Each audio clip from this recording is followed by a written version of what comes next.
Thank you for clicking on this video. Today I'll be doing a re-dye of this Cole Hann, originally a flat brown shoe. As you can see, some darker brown was added to it.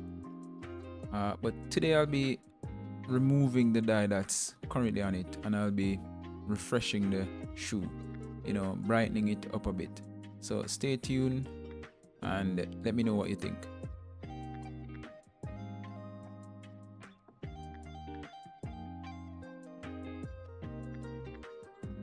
Alright, so let me share with you the items that I'll be using for this project. So the first thing that you're seeing is acetone, and this could be any brand or nail polish remover. Any brand could work.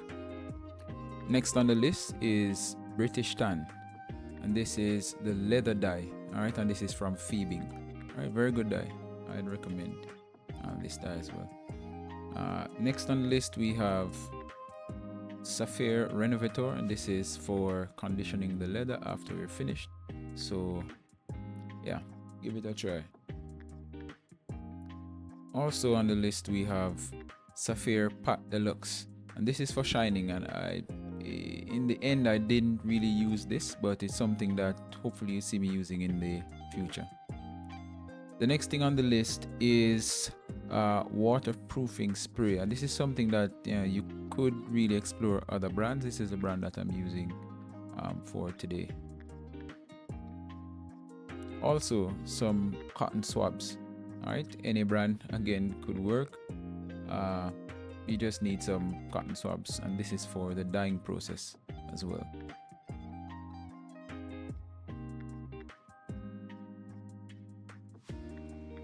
Next item on the list is a basic plastic shoe tree, and this is for presentational purposes.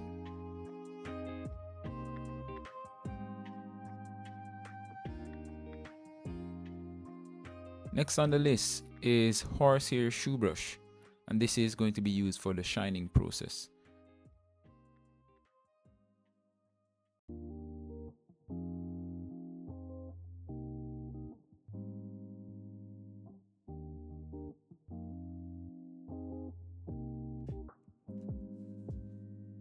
Next thing that you'll definitely need is a glove. Any latex or plastic glove could work. This is really to protect your hands. The dye is very stainy, and this could last for days if you do not protect your hands. So I'd recommend definitely getting some gloves.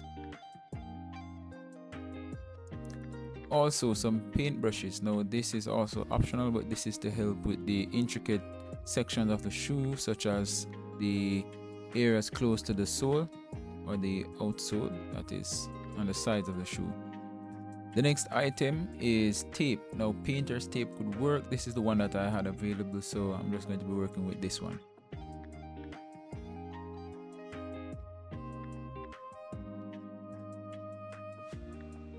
So at this point I'm adding the acetone to the shoe, and this is to remove the existing dye.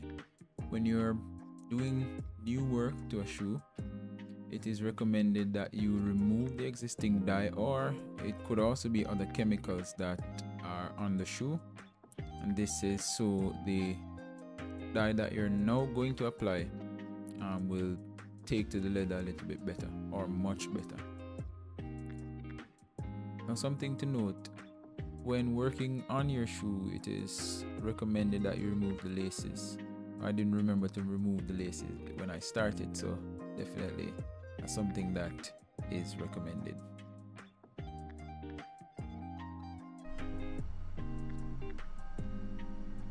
Alright, so this is how it looks after the acetone has been added. So I tried to remove as much of the old dye as possible. Alright, because as mentioned, you want close to a blank slate, right, to work with, and this was the first attempt, so I'm going to be going over this another time just to ensure that as much of the old dye has been removed.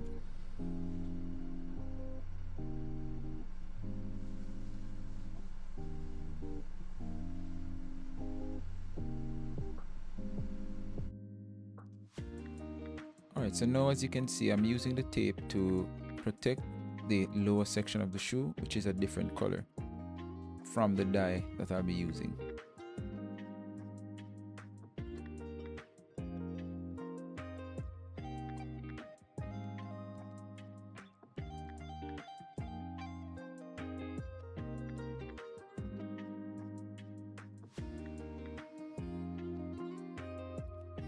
Now there may be a better way of doing this, but this is just my way.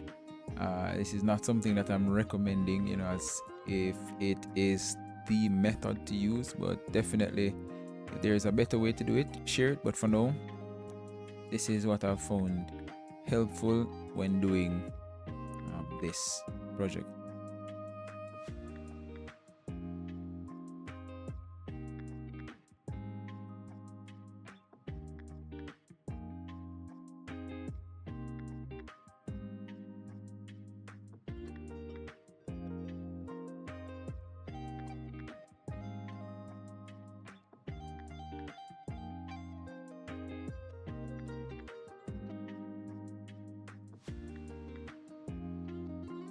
Alright, so now I'm about to apply the dye, and this is the British tan.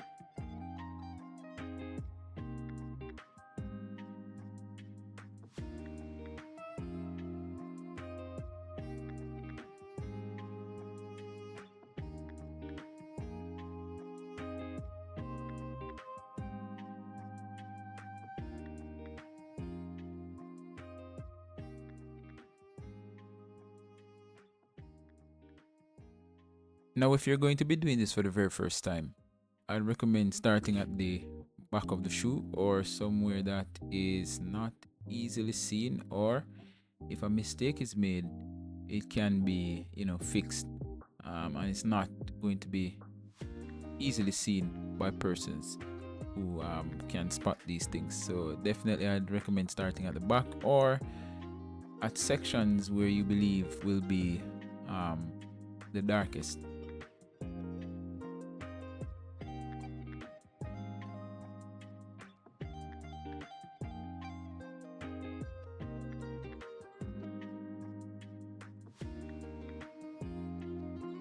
Now, at this point, it is worth mentioning that I'm still in the learning process. This is really just a hobby that I really like. So if you have any suggestions, tips, or tricks, definitely share those with me.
Alright, so this is just a comparison. Hopefully you can start to see the change taking place.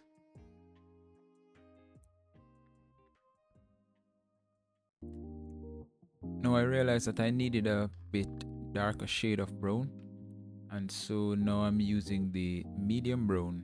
That's the leather dye from Phoebings again.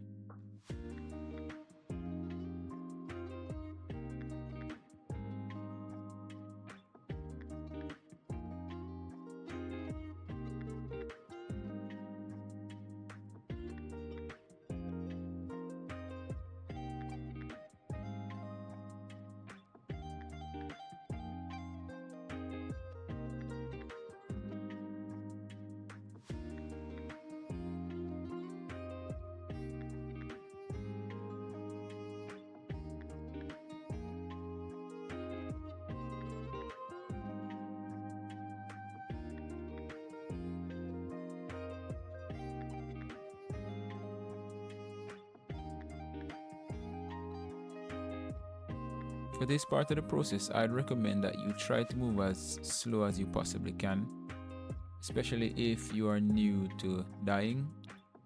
Also, if you're not experienced in shading, and that's from drawing or painting, definitely I'd recommend that you try to take it as slow as possible and gradually work your way forward.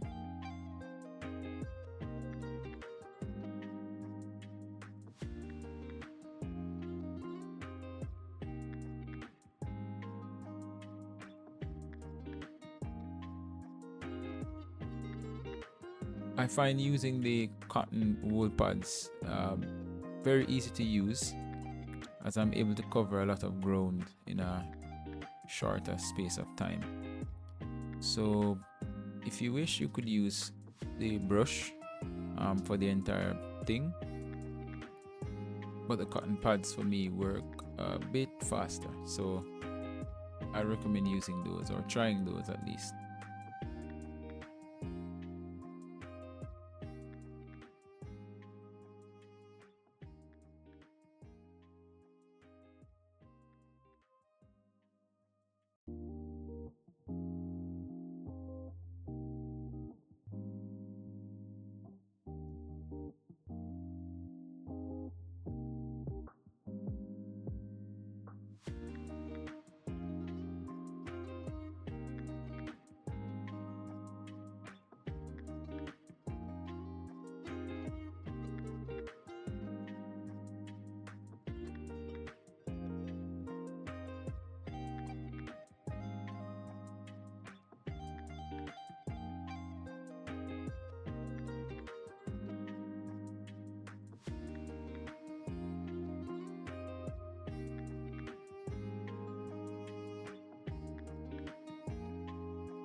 So at this point, I'm sure you're able to see the transformation, the change in the shoe, especially if you're looking at the one to the left of the screen. Definitely there has been a change. So let's continue working on the entire process.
I'm going to allow you to try to figure out or to identify the main difference with the two shoes.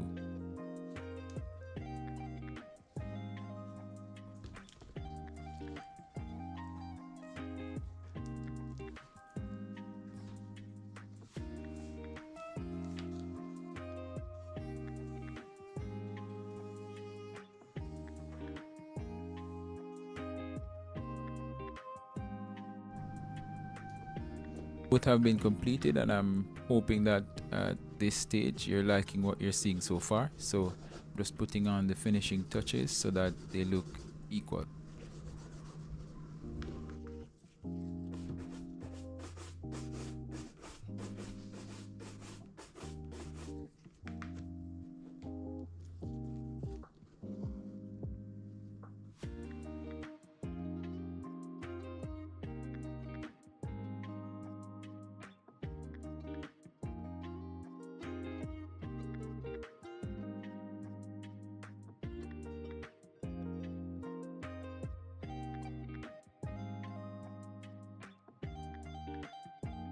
Alright, so at this point I'm now about to add the leather conditioner to the shoe, and this is to recondition the leather.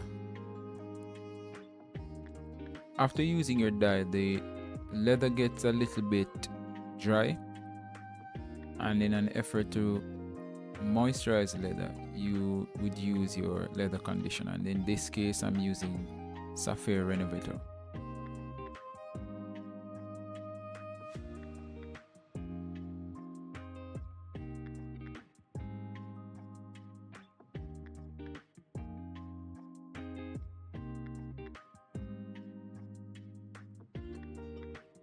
The statement that I hear quite a lot when looking at videos with Sapphire Renovator is that a little bit goes a long way, and that is definitely true.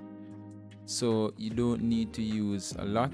All you need to do is to, as you're seeing here, little spots here and there, and that will do for a large area.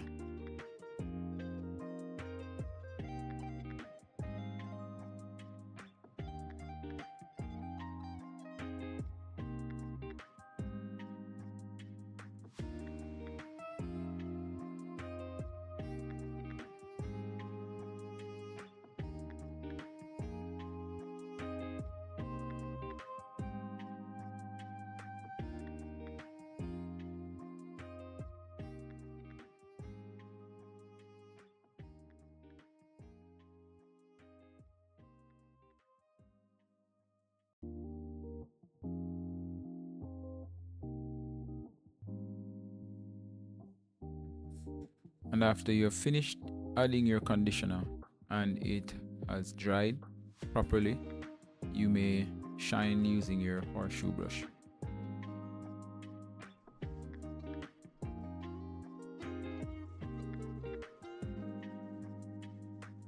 Now this step is optional, but is recommended, and this is waterproofing your shoe.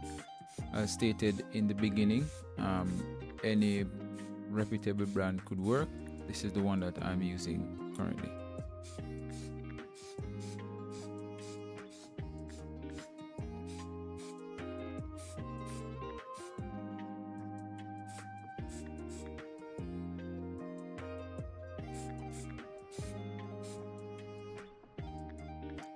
Alright, so this is a picture of the finished product. I hope that you like what you're seeing, and I also hope that you're able to see a difference in the final product from what it was in the beginning.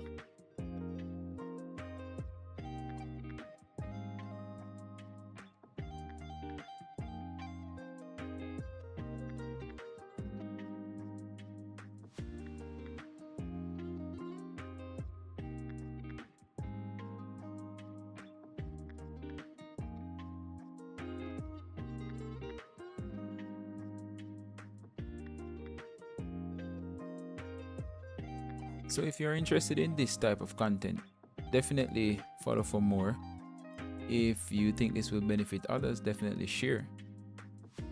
And if you have any tips or suggestions, I also welcome those as well.